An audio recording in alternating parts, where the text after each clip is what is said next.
Tsaka hindi ko naman yun na feel. Kasi mabilis lang yun. Smack lang yun eh. This time ako lang pala naka-appeal nun. Ikaw lang Tinago nakapil. ko na ng ilang taon. Tapos ganun lang ang sasabihin mo. 15 years kong tinago yun.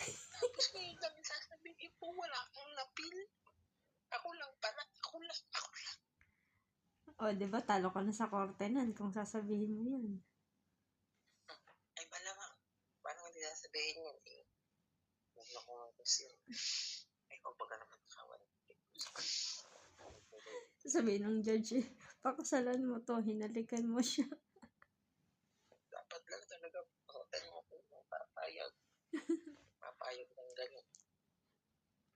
Pagkatapos ng lahat di mo papakasalan. Grabe to. Kiss lang naman yun. Kiss ba? Anong kiss lang?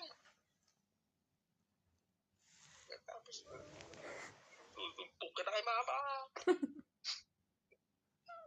Pero, naman nandito pa din yung pusa.